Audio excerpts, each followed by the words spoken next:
Ça y est, Darktable 3.8 est sorti. Cette vidéo va vous présenter les modifications essentielles, majeures, de cette nouvelle version, les nouveaux modules, les modules qui ont été dépréciés, des changements dans l'interface utilisateur. Je m'appelle Nicolas et on y va. Cette vidéo va présenter les nouveautés, mais si vous allez sur le site de GitHub, vous avez la liste complète exhaustive. Alors elle est en anglais, je ne pense pas qu'elle ait été sortie en français, mais vous avez toutes les modifications majeures et mineures du logiciel dans cette version 3.8. On va commencer par l'interface utilisateur. Donc, une chose qui est marquée dans les notes, c'est que les raccourcis clavier ont été retravaillés complètement. Ici, on définit les raccourcis clavier en cliquant dessus, en faisant en cliquant sur une touche ou des mouvements. Donc, ce qu'on nous dit, c'est que maintenant, ça a été retravaillé. On peut utiliser donc Darktable avec d'autres outils comme des manettes de jeu. On peut faire des mouvements de souris, plusieurs touches de clavier, ça a été tout retravaillé.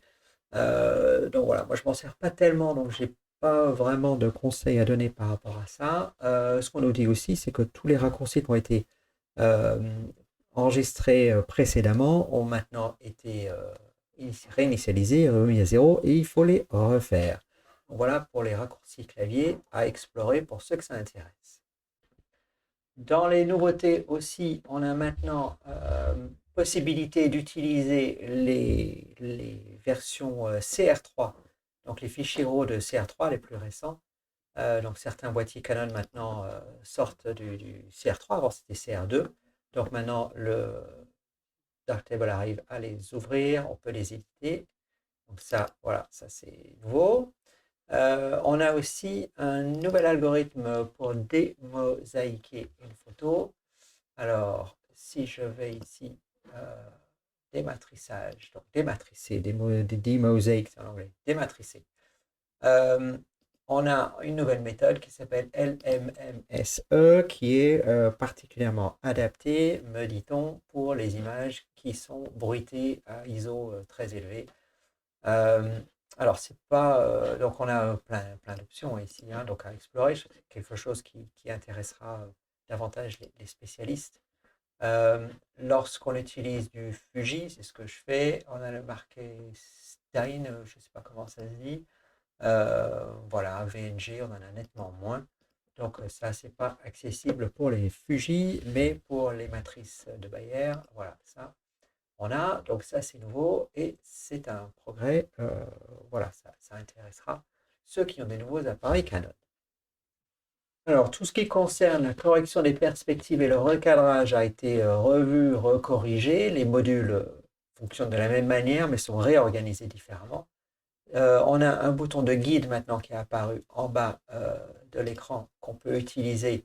On peut modifier, hein, là j'ai la règle des tiers, mais on peut faire des diagonales, on peut faire des tas de choses, on peut changer la couleur.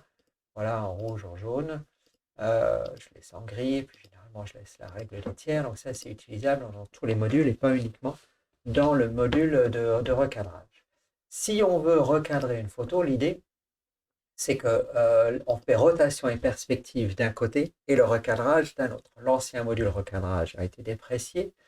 L'idée, en fait, c'est de faire une correction de la photo au départ pour avoir une image neutre bien corrigée pour les luminosités, les couleurs, les perspectives.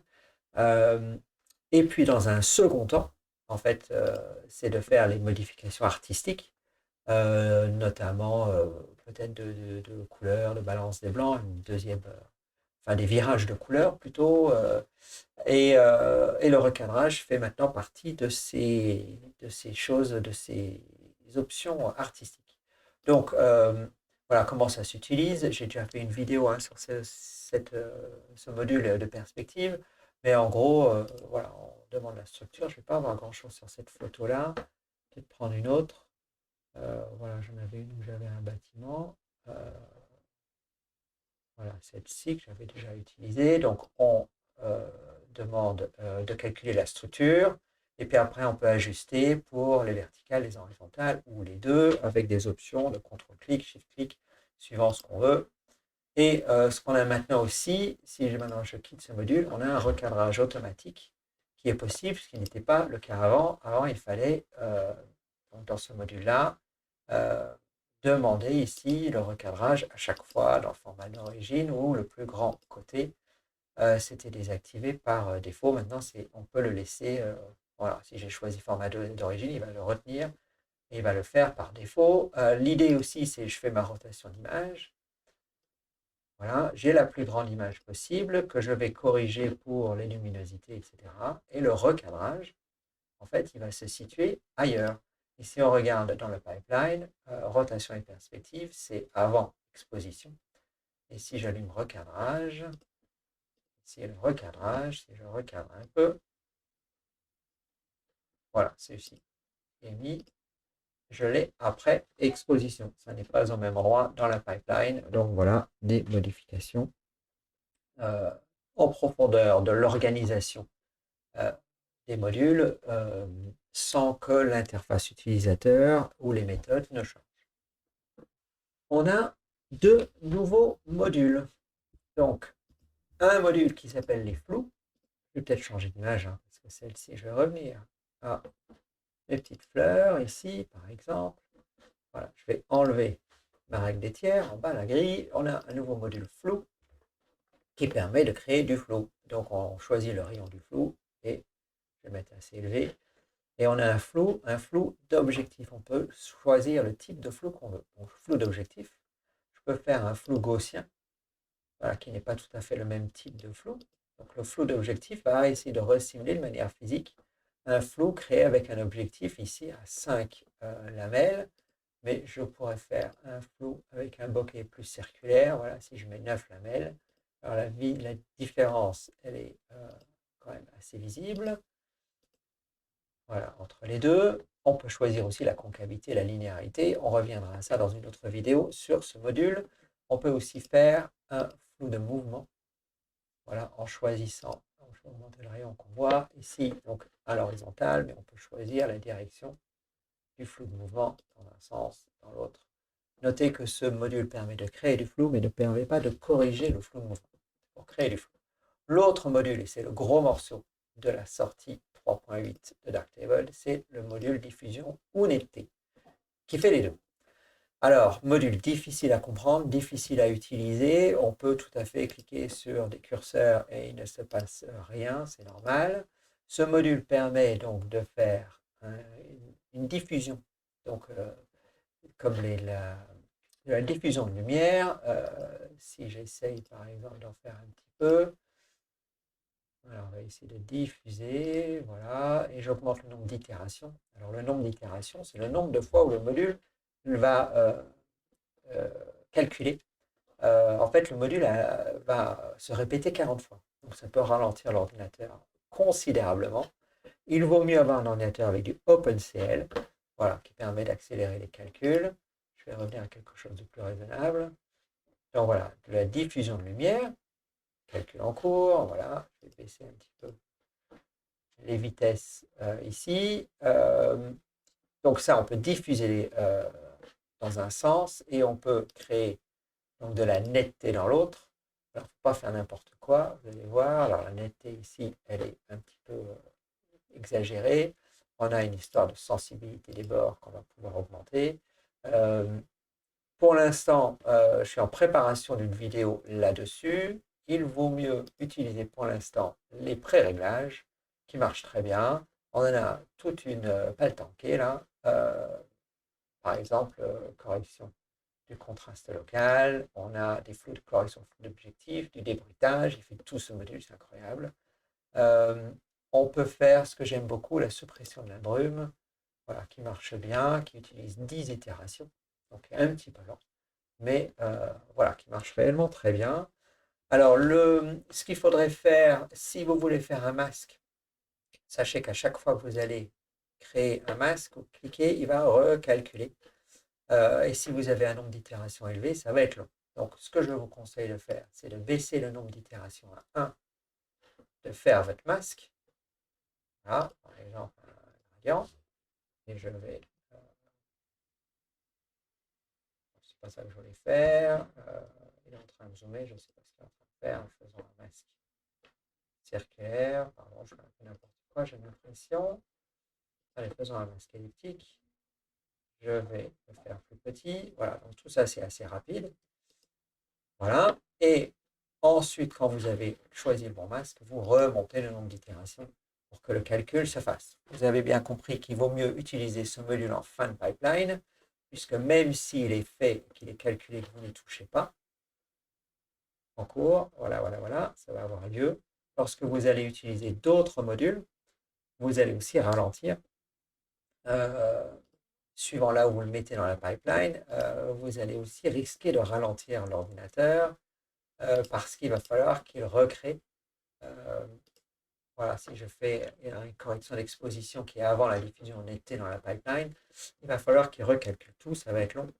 Donc, diffusion et netteté à la fin, et j'espère que vous avez un ordinateur rapide. En tout cas, voilà, c'est un module qui est réellement bien, qui, euh, qui simule des effets physiques corrects, dans le sens du calcul mathématique et physique.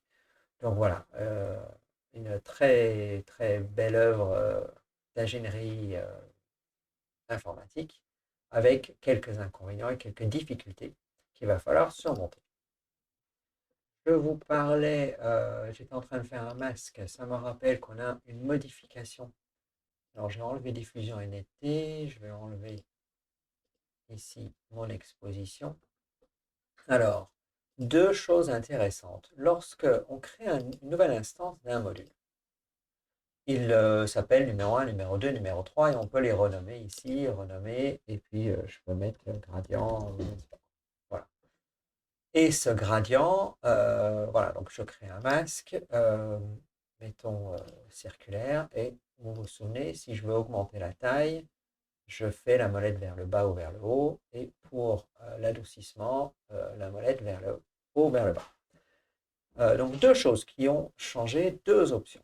Si je vais dans table lumineuse, et je vais dans les préférences. Alors, dans la chambre noire, j'ai ici molette vers le bas pour augmenter les attributs du masque. Je vais cliquer et ça va changer l'ordre de la molette. Donc cette fois-ci, je vais aller vers le haut pour les agrandir et vers le bas pour les rétrécir. Ça dépend après. Si ça vous paraissait pas logique, voilà, vous avez ici une option pour modifier ce sens-là. Et dans les divers, vous avez est-ce que c'est dans les divers ou est-ce que c'est dans le traitement? Je l'ai perdu. C'est dans chambre noire. Non, c'est dans le même, pardon. Activer l'édition du nom lors de l'ajout d'une nouvelle instance. Je clique sur oui. Et ça, c'est une des choses qui me plaît le plus. C'est bête, hein, mais une des choses qui me plaît le plus. Il me semble que c'était pas déjà dans la 3.6. Je n'ai pas trouvé ça dans les notes de sortie de 3.8. Alors, j'espère que je ne me trompe pas. En tout cas, même si je me trompe, ça, c'est une option qui est géniale. Alors, qu'est-ce que ça a changé? Maintenant, si je reviens sur mon masque, ici, je vais cliquer sur masque. Je crois que je ne l'avais pas gardé. Maintenant, si je fais un masque circulaire, et si je vais vers le bas, il rétrécit, et vers le haut, il augmente. C'est exactement, donc j'ai inversé le sens. Alors, vous choisirez le sens qui vous paraît le plus logique. Et autre chose, donc maintenant, donc je réinitialise mes expositions, je supprime. Ce qui va se passer, c'est si je fais une nouvelle instance. Alors je peux faire clic droit pour créer une nouvelle instance, hein, ça marche aussi. Mais automatiquement, je suis dans le menu renommé.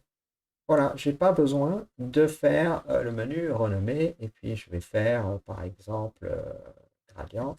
Et je tape directement au clavier. Hein, je vous remonte, bouton droit, et puis je fais blabla. Et comme ça, il y a deux choses. D'abord, ça me gagne du temps si je veux renommer. Mais en plus, en activant ce module-là, enfin cette option-là, ça m'oblige à renommer quelque part. Et ce qui permet d'avoir quelque chose de plus facile à comprendre dans ma liste. Voilà, si j'ai plusieurs fois le même module, il ne s'appelle pas 1, 2, 3, mais je leur ai donné un nom. Et ça, c'est quelque chose que je garde et que je trouve réellement pratique. On a quelques modifications dans le module calibration des couleurs lorsque je veux calibrer avec une charte couleur. Ici, donc les améliorations qui permettent d'améliorer le contrôle de l'exposition lorsqu'on prend une photo donc d'un un passeport là, d'une mire de couleurs, une charte de couleurs. Euh, Quand on fait ça un petit peu dans les conditions qui ne sont pas idéales. Donc voilà, des améliorations un petit peu de calcul. Nous, on ne voit pas, donc il n'y a pas d'option particulièrement en plus, mais voilà, il y a eu des améliorations de ce côté-là. Ça me démange un petit peu d'en acheter une et de faire un test. Bon voilà, ça viendra peut-être dans l'année. Toujours dans les modules, l'orientation ici, le module orientation, où on peut donc tourner une image. On a maintenant accès à deux boutons donc pour retourner l'image horizontalement ou verticalement. Donc ça n'y était pas. Maintenant, on a ça qui est ajouté. On a une modification qui est faite aussi dans la réduction de bruit, qui est maintenant automatiquement dans le profil, le mode ondelette, enfin ça ne l'était pas, hein, les wavelets, c'est les ondelettes, et avec des améliorations aussi de ce côté-là, notamment dans ce qui est des paramètres par défaut du mode Y0, U0, V0. Donc je ne sais pas trop comment ça marche, mais sachez que ça a été amélioré. On a aussi quelques améliorations ici pour la pipette de couleur. Donc si je fais un clic gauche, je peux ici trouver un échantillon et je peux le mettre en temps réel. Voilà, un échantillon ou deux. On peut maintenant, en faisant un clic droit sur la pipette, choisir une zone. Alors notamment ici, si je choisis dans les verts, je peux avoir la couleur, le vert moyen dans la zone que j'ai choisie. Donc avant c'était CTRL-clic, ça existait, hein. Maintenant c'est clic droit. Voilà, ça facilite. Donc, clic droit. Et après on dessine avec le bouton gauche de la souris sur une zone. Et ce qu'on peut faire aussi, on peut ici faire un clic droit sur l'échantillon, le sélectionner et faire un copie dans le presse-papier éventuellement si on veut le recopier les valeurs dans un autre document. Donc ça existe.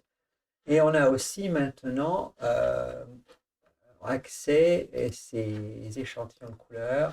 On les voit maintenant dans le Vectorscope. Donc ici, on a la présence, on sait exactement où ils sont. Donc ça n'y était pas et c'est nouveau aussi. D'ailleurs, pendant que j'y pense, on a des nouvelles options ici dans l'histogramme, donc dans ce module-là. On peut avoir dans le mode... Alors j'ai une image qui n'est pas terrible pour ça. Prenons ce petit écureuil. On ne voit pas grand-chose, hein. C'était une photo qui était quand même très sombre. Voilà, là on voit. Donc on a mon histogramme classique ou linéaire ou en mode logarithmique. On a ici, je ne sais plus comment ça s'appelle, mais on peut les mettre en vertical ou horizontal, c'est ça qui est nouveau en fait. Ici, donc c'est la parade, quelque chose, je crois que c'est la parade. Ici, on a les rouges, les verts et les bleus. L'image, en fait, elle est représentée, hein, l'image de gauche à droite. Et puis, on a en fait la quantité de rouge qui est à la verticale ici. Et il me semble, hein, dans la lecture de ces choses-là, donc beaucoup de bleus, donc des bleus qui sont écrétés. La ligne d'écrétage, je crois que c'est celle qui est tout en haut. Voilà, je ne suis pas spécialiste de ces choses-là, mais on a des options supplémentaires à explorer, notamment dans le Vectorscope où on peut choisir le mode d'affichage, ici suivant l'espace ou la manière de visualiser les couleurs, AZBZ, en JZ, donc c'est la luminosité, UV, et voilà, on a plein de façons de les afficher. Je crois que la nouvelle, c'est la RJB, qui doit être la nouvelle manière de les afficher. Donc voilà, pour des spécialistes aussi, ceux qui sont, voilà, ceux qui sont très au courant de comment fonctionnent ces espaces de couleurs. Mais voilà, c'est un module qui s'améliore régulièrement et qui permet de comprendre un petit peu comment l'image est fabriquée. Alors, un petit mot sur le flux de travail relatif à la scène et relatif à l'affichage. Donc, ça se choisit dans les options ici, chambre noire. Non, c'est en traitement relatif à la scène, relatif à l'affichage. Lorsque je choisis un mode relatif à l'affichage, voilà, je vais reprendre mon image ici de petite fleur et je vais supprimer ce que j'ai comme développement. Il faut repartir d'une image vide. Lorsque je vais aller dans la chambre noire, mon panneau rapide, ici le panneau d'accès rapide, est maintenant en fait adapté au flux relatif à l'affichage. Et si je vais ici dans les modules pour les débutants, voilà, flux de travail débutant, ici j'ai un flux de travail relatif à l'affichage. On le voit parce qu'on a ici courbe de base. Voilà, donc ça c'est adapté automatiquement. Si je retourne dans la table lumineuse et je me remets dans le flux de travail relatif à la scène, voilà, donc juste pour être sûr, je vais supprimer l'historique. Voilà, et j'ouvre. Je vais maintenant avoir un menu rapide qui est en mode relatif à la scène. Donc j'ai Filmic qui est apparu. Ici, hein, j'ai plus la courbe de base, j'ai Filmic. Et le flux de travail de débutant, voilà, il est, je vous montrerai là, il est en fait mis automatiquement relatif à la scène. Donc ça, c'est changement automatique. Dans les petites modifications aussi, j'ai mon histogramme ici qui est à droite, au-dessus des modules. Mais si je vais dans les options et que je vais dans, c'est pas divers, chambre noire, est-ce que c'est là? Alors je le cherche à chaque fois, hein. Alors position, c'est dans divers, position du module scope, là à droite, je peux le faire, aller à gauche. Lorsque j'ouvre l'image, mon histogramme est à gauche. Voilà, vous le voulez à droite ou à gauche, maintenant vous avez le choix. On continue dans les petites modifications donc de la chambre noire, notamment si je fais une recherche LUT, voilà, j'ai 3D LUT. Si j'applique un LUT sur cette image, voilà, on va en choisir un.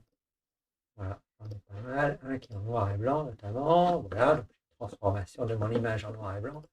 Si je vais regarder dans la pipeline où ça se situe, le 3D LUT maintenant se situe après Filmic.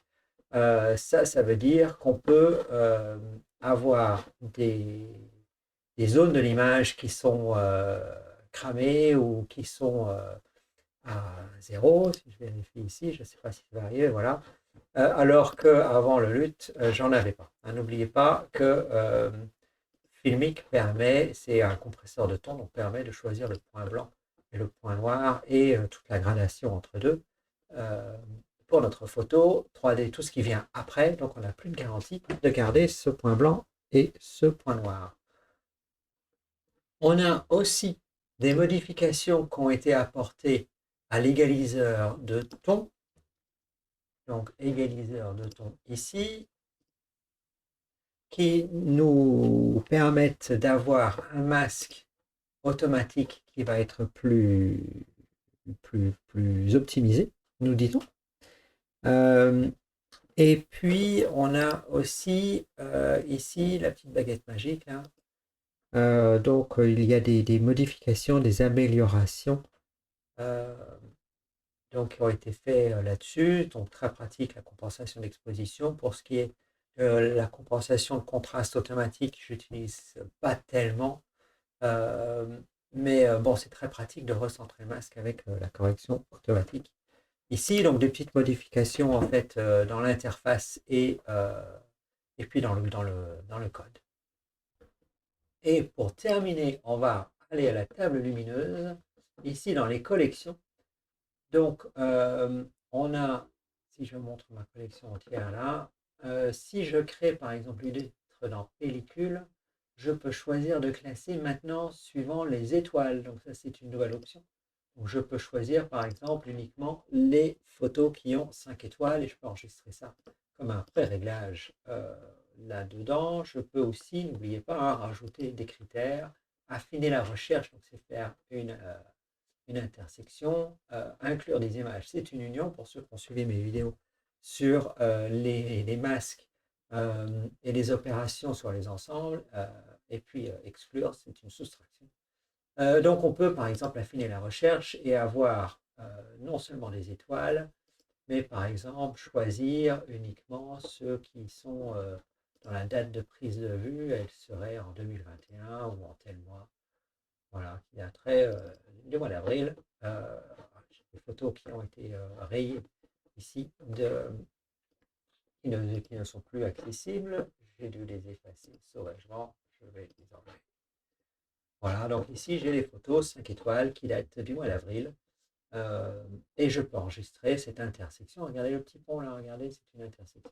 Voilà, comme pré-réglage. Donc voilà, on va arrêter là. Donc il y a d'autres modifications mineures qui ont été, qui ont été rajoutées donc, à cette version 3.8. La liste, elle est extrêmement longue. Je crois avoir fait le tour de toutes les modifications majeures, avec des remerciements évidemment aux développeurs, aux testeurs, à tous ceux qui ont participé aussi, par exemple à la compilation finale des sources pour les rendre disponibles pour les utilisateurs. Enfin, merci beaucoup à tout le monde. Et puis nous, on va maintenant s'amuser avec cette version 3.8. On va essayer de l'apprendre. Je continuerai à faire des vidéos sur les nouveautés. Voilà, mais on va arrêter là. Et je vais vous souhaiter une de très bonnes fêtes de fin d'année. Et je vous dis à bientôt.